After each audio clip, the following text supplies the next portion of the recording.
Mari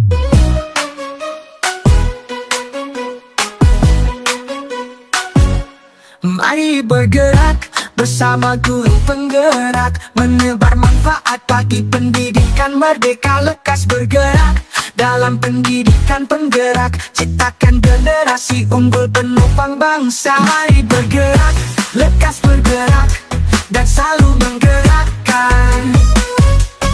Mari bergerak, lekas bergerak, dan selalu menggerakkan. Mari bergerak bersama guru penggerak, menebar manfaat bagi pendidikan merdeka. Lekas bergerak dalam pendidikan penggerak, ciptakan generasi unggul. Assalamualaikum warahmatullahi wabarakatuh. Waalaikumsalam warahmatullahi wabarakatuh. Bagaimana kabarnya? Alhamdulillah sehat, Pak. Alhamdulillah ya.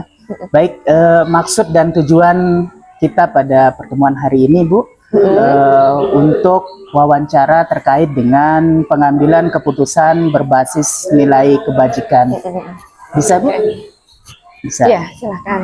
Baik, yang pertama yang ingin saya tanyakan terkait dengan pengambilan keputusan berbasis nilai kebajikan adalah yang pertama, bagaimana Ibu mengidentifikasi kasus-kasus dilema ITK atau bujukan moral? Bagaimana mengidentifikasi kasus-kasus dilema etika dan bujukan moral? Ya. Selama ini sih mengidentifikasi kasus dilema etika dan bujukan moral itu yang pertama mungkin saya mengumpulkan berbagai macam informasi. Artinya informasi yang kita kumpulkan terkait permasalahan atau kasus ini harus dari berbagai sudut pandang. Gitu. Jadi tidak hanya dari satu sudut pandang. Artinya ketika kita menerima informasi itu harus kita mendengarkan berbagai pihak dulu. Misalkan kasus ini misalkan terjadi apakah dia terjadi antara siswa dengan siswa, misalkan, ataupun siswa dengan guru, ataupun guru dengan guru, ataupun individu-individu, ataupun kelompok dan kelompok. Nah, jadi kalau misalkan di sana kita sudah tahu duduk permasalahannya, seperti apa, 5W1H ya, apa, bagaimana, siapa, kapan, di mana, kemudian bagaimananya itu nanti setelah di sana baru kita bisa menentukan gitu. Oh, ini ternyata ada satu hal atau satu nilai-nilai yang sebenarnya dipertentangkan. Misalkan ketika dia berhadapan pada misalkan satu nilai kebajikan dengan kebajikan yang lain, maka tentu di sana kita menghadapi kasus yang dilema etika. Tapi ketika satu kasus atau permasalahan itu dihadapkan pada satu yang benar dan satu yang salah, maka fix itu bujukan moral. Dan ketika bujukan moral itu kita hadapi misalkan dalam kasus tersebut, maka kita tidak perlu bingung gitu. Maka kita tentu saja akan memilih atau berpihak pada kebajikan tersebut. Itu aja sih. Baik, jadi Ibu akan mengidentifikasi ya? Iya, identifikasi kemudian menyimpulkan apakah permasalahan itu terkait dengan dilema etika atau bujukan moral. Baik.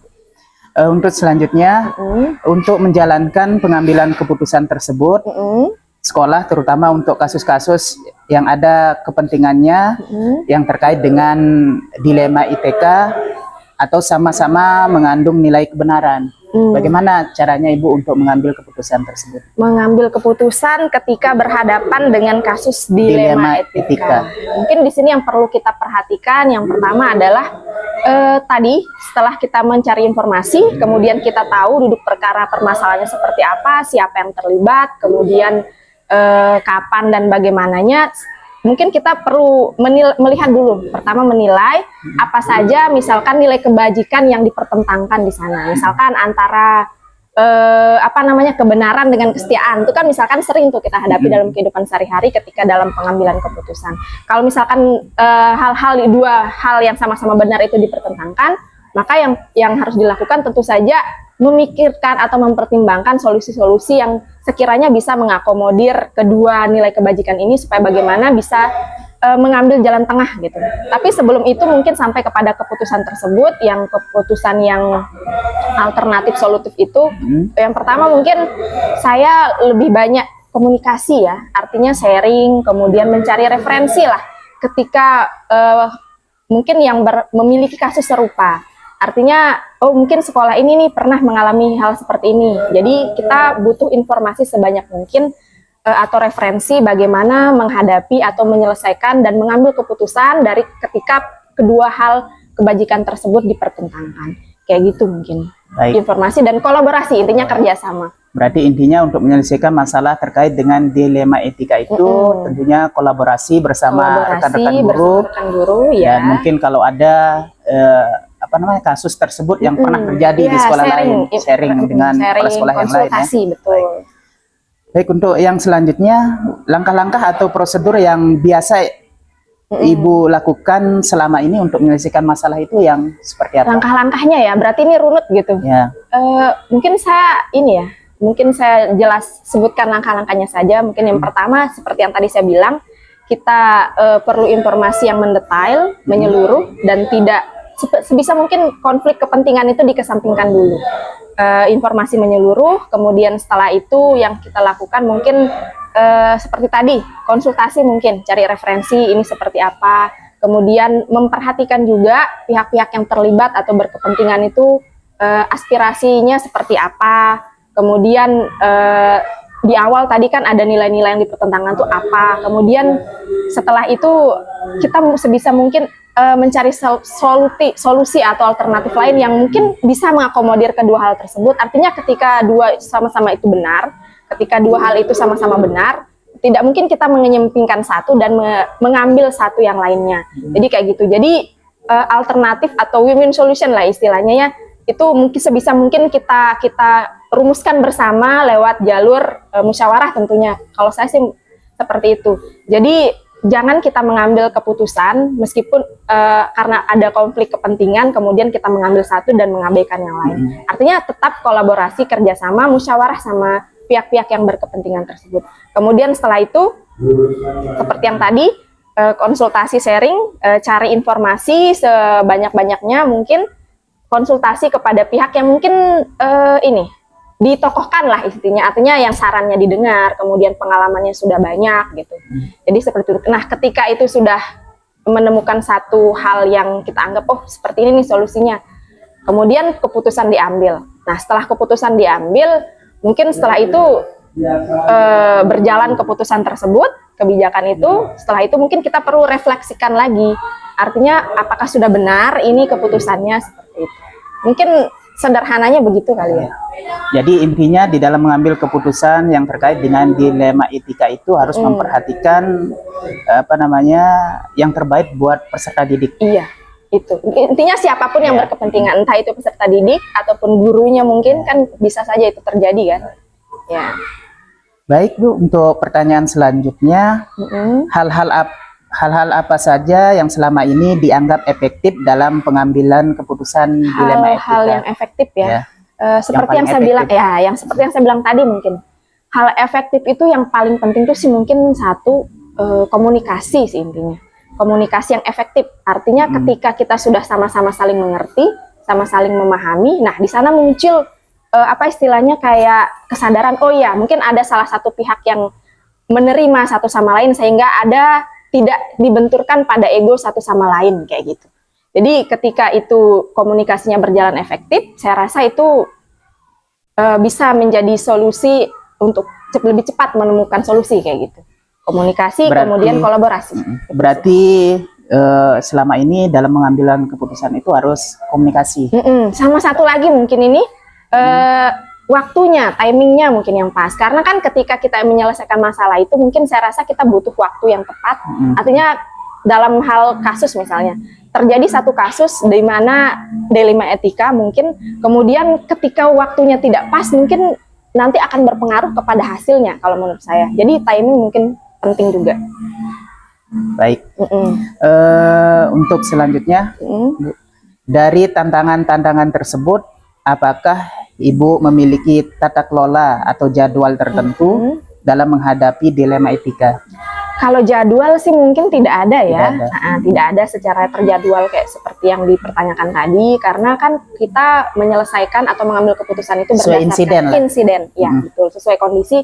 Ketika ada masalah, nah pada saat itu juga kita harus segera sih intinya segera diselesaikan supaya jangan itu kayak berlarut-larut gitu, sehingga nanti akan muncul masalah-masalah lagi yang lain. Jadi berkembang masalah itu sehingga sebisa mungkin kita bisa selesaikan sesegera mungkin. Itu sih, tidak ada jadwal yang... Berarti tidak ada jadwal yang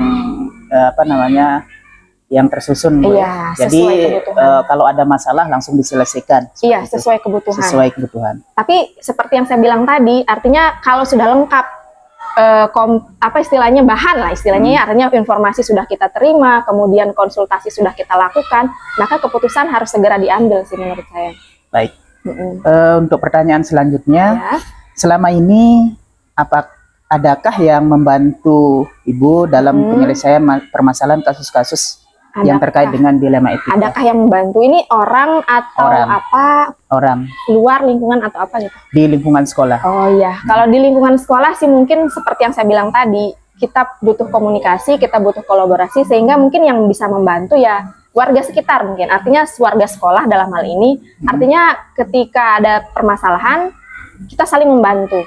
Artinya kita butuh diskusi, kita butuh kesepakatan bersama, dan itu saya rasa semua itu mendukung.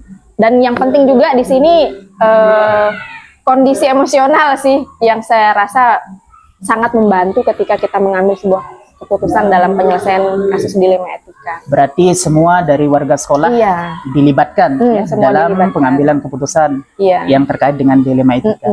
Baik. Harus dilibatkan. Untuk pertanyaan selanjutnya, pembelajaran yang diambil dalam pengambilan keputusan itu seperti apa, Bu? Pembelajaran keputusan, pembelajaran yang dapat diambil ya. Yang pertama, ketika ada permasalahan, pembelajaran mungkin yang pertama itu komunikasi efektif.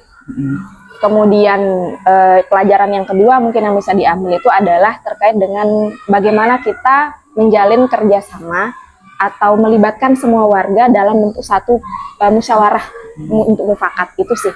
Kemudian yang ketiga mungkin yang bisa kita ambil pelajarannya adalah tidak ada satu, artinya gini, kan ini dihadapkan kebenaran dan kebenaran, artinya tidak ada satu kebenaran yang memiliki nilai lebih tinggi. Artinya semua kebenaran itu ya merupakan satu kebenaran yang juga harus dimunculkan ketika kita dalam menyelesaikan permasalahan itu. Artinya menurut saya ini situasional, yang artinya membutuhkan ada satu kebenaran yang mungkin apa istilahnya hanya butuh waktu yang misalkan dalam kondisi ini harus dikedepankan pertama rasa kebenarannya dulu, nanti kesetiaannya belakangan, misalkan kayak gitu nih dua pertentangan tersebut. Jadi menurut saya yang bisa kita pelajari simpulannya itu tidak ada satu kebenaran yang apa istilahnya menduduki posisi tertinggi gitu. Kalau kebenaran ya sudah, kebenaran itu memang harus kita up gitu. Itu aja sih mungkin. Sama yang penting ini juga adalah apa tadi saya bilang, sharing itu tadi, referensi, kita butuh belajar dari pengalaman kepada pendahulu-pendahulu sebelumnya mungkin yang sudah punya pengalaman banyak. Itu mungkin. Baik, kita sudah sampai di penghujung. Oh, udah selesai nih. Ya. Oke. Baik, terima kasih atas waktunya. Kita akhiri pertemuan hari ini dengan ucapan alhamdulillahirobbilalamin. Alhamdulillahirobbilalamin. Selamat siang. Assalamualaikum warahmatullahi wabarakatuh. Waalaikumsalam warahmatullahi wabarakatuh.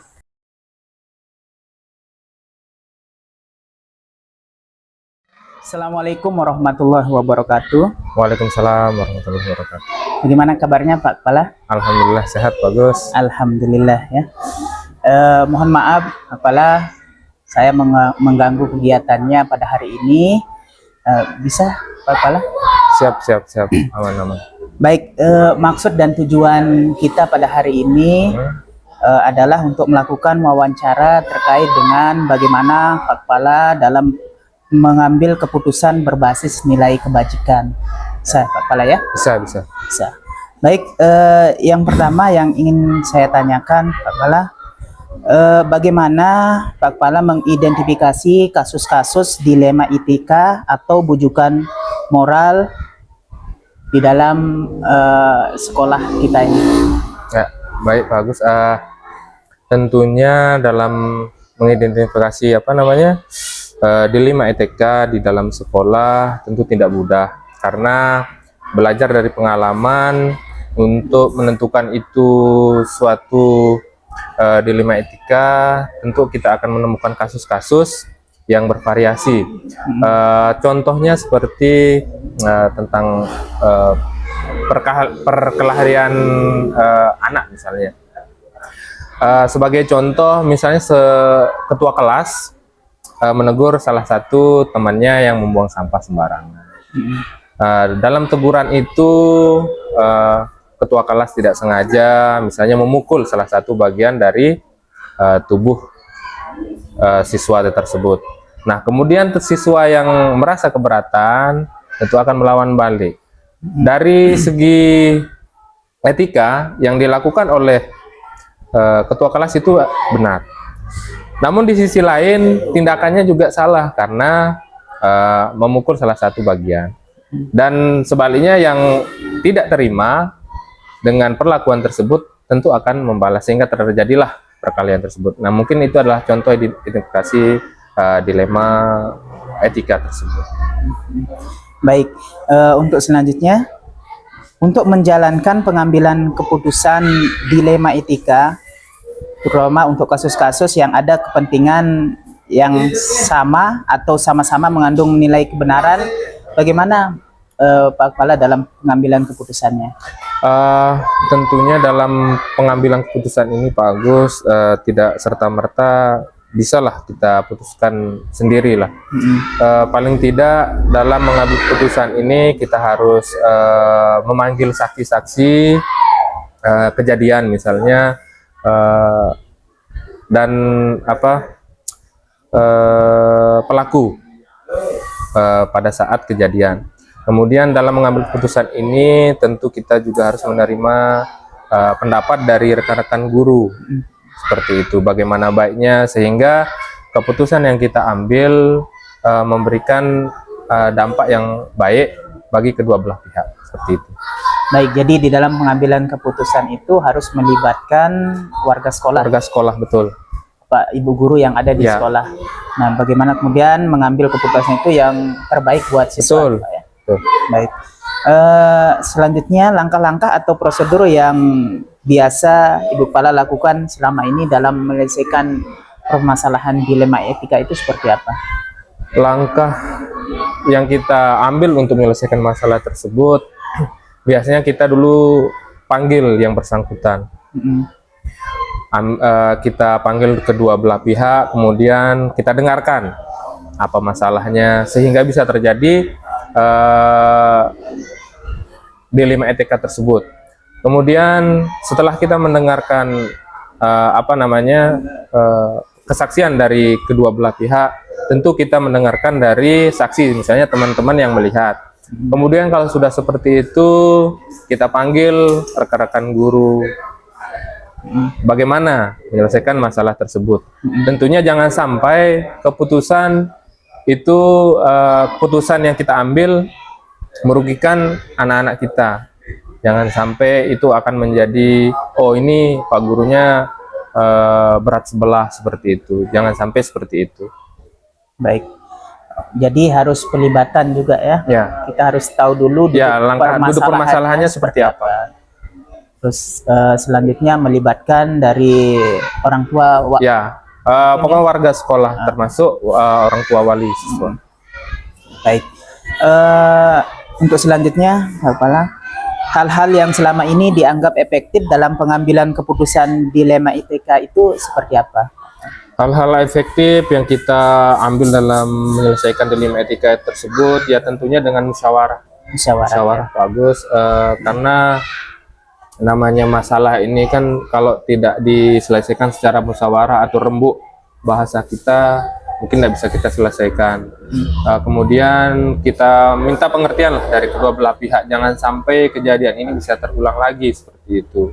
Kita kan maunya anak didik kita betul-betul bagus etikanya, moralnya seperti itu. Ya itu dah. Berarti intinya musyawarah. Ya, musyawarah. Musyawarah di dalam menyelesaikan permasalahan dilema etika. Ya. Baik. Dari tantangan-tantangan tersebut, apakah Bapak Kepala memiliki tata kelola atau jadwal tertentu dalam menghadapi dilema etika? Kalau untuk jadwal tertentu mungkin tidak ada, kecuali ketika kita menemui masalah atau sedang ada masalah tersebut, baru bisa kita selesaikan. Tapi kedepannya rencananya kami sebagai kepala sekolah ingin membuat sebuah kayak bimbingan konseling lah kepada anak-anak kita ketika mereka ada masalah di rumah atau ada masalah dengan temannya, kita akan membuka konsultasi lah seperti itu.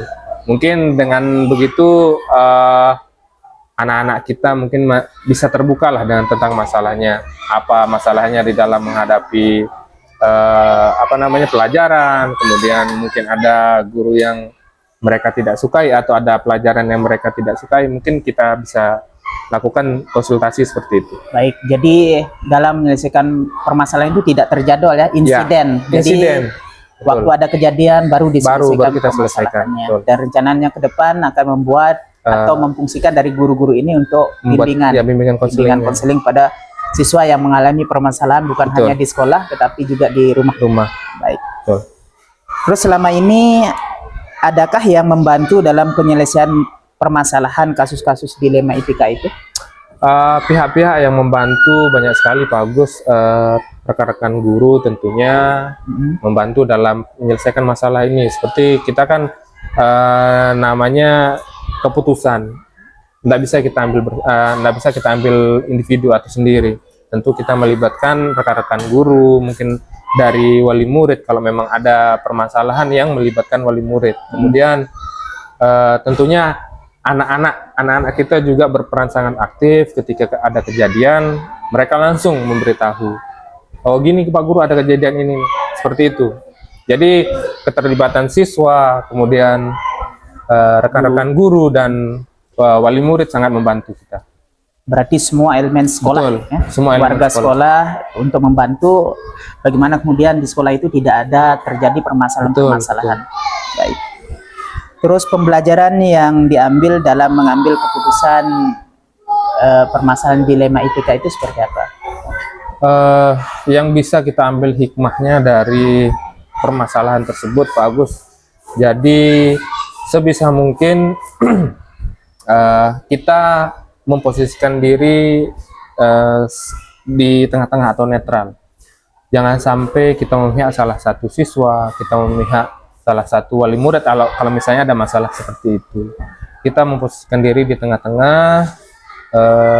Jangan sampai kita memihak salah satu siswa kita seperti itu, sehingga kalau kita memihak salah satu tentu akan ada kecemburuan sosial dari siswa kita. Seperti itu, memposisikan diri sebagai penengah seperti itu. Baik, Pak Kepala, kita sudah di penghujung sini, jadi terkait dengan sesi kita pada hari ini yang cukupkan sampai di sini. Terima kasih atas wawancara hari ini. Yang akhiri, Assalamualaikum warahmatullahi wabarakatuh. Waalaikumsalam warahmatullahi wabarakatuh.